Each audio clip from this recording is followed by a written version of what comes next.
Hello and welcome to my channel Making Crafts. Today I'm going to do a quick flip through of this little miniature journal that I created using the Stamperia Romantic Collection, and this is the Garden House paper pack that I used. And I will just do a quick flip through of it, and then I'll come back next week and I'm going to use a different Stamperia paperback to create another one of these little journals, and I'll show you how I did it. And this was just a fun little journal to create. And so this is my design team project for the Rubber Buggy. And so I will link below to all of the products that I used from the Rubber Buggy shop. So let's just flip through it. This one, I forget how many pages it has, but what I was doing was just using the leftover pieces that I had left from where I had created a bunch of other projects using that paper pack, but I wanted to use it up. So I thought this was a perfect little project for it. Now this journal measures 4 by 6. So it's a small little journal, but it's perfect size to add photos or to journal in. And so I left a lot of journaling spots or spots to add photos, whichever you would want to do. And so I am going to put this one in my Etsy shop. And so I have just cut out some of the fussy cuts from the paper pack. And then these are some of the just bits and pieces that you can cut out from the 12 by 12 sheets. And I've just added them to the pages. And so I've just paper clipped on some of the little journaling cards and little frames that came in this, and then I just tied some ribbon to a paper clip to add these. And I'll go ahead and take this off because I do need to show you. So this right here is a flip out, and so I've used this little picture frame to keep it held shut, and then you can open it up and journal or add a picture inside. And so I've tried to add a bunch of little pockets or tuck spots or just little hidden journaling spots, just little fun little features to this one. And then the paper clipped on pieces I'll add later.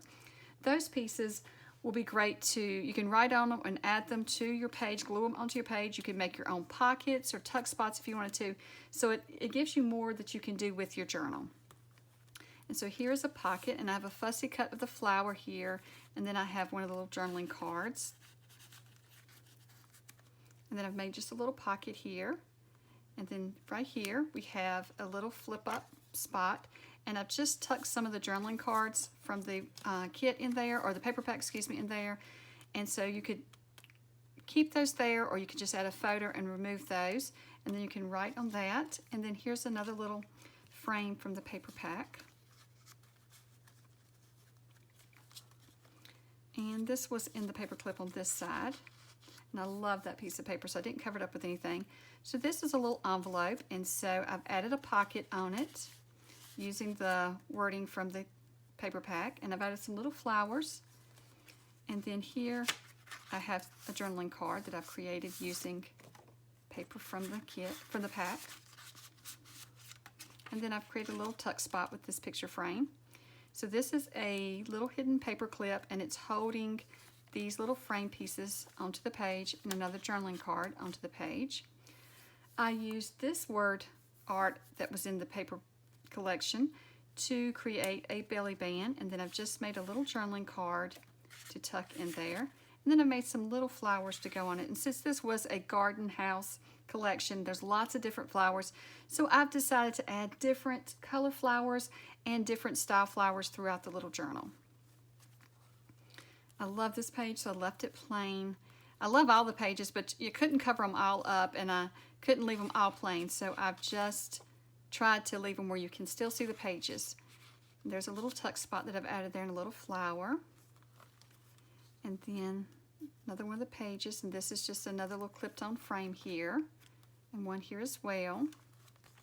And so that, like I was saying before, these frames, they leave it open for you to add to this journal, whoever receives this journal, to add to it however they want to. So they could glue this on as a pocket, or they could use it as a journaling card.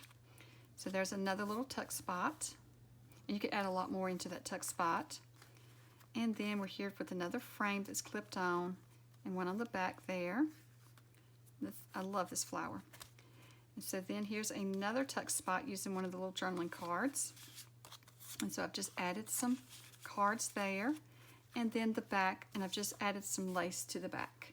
So this one's just held together with some rings, and you can take and open these rings up. Let me get it around here. And you can add more to the journal if you want to. And that's what I like about a ring-bound journal. You can add more to it, or you can take things out that you don't want in it. So I'm just going to clip these back on before I forget where they go. And so this is just a fun little journal to create. And I will, like I said, be back next week. I'll be using a different paper pack next week from Stamperia, but I will be creating another one of these little journals and just show you the whole process. It's a very easy process to do. Really putting the journal together is very easy and doesn't take a lot of time. The most time-consuming part is adding the decorations, and it's really up to you how many decorations you want to add and how many flips and different tucks and flowers and things you want to add to your journal. You could just leave it plain and decorate it as you go, as you're working in it. So I'll put a link below to the Rubber Buggy shop so you can see all the products that I use from the Rubber Buggy in this journal. And thank you so much for watching, and I hope you have a wonderful day. Bye.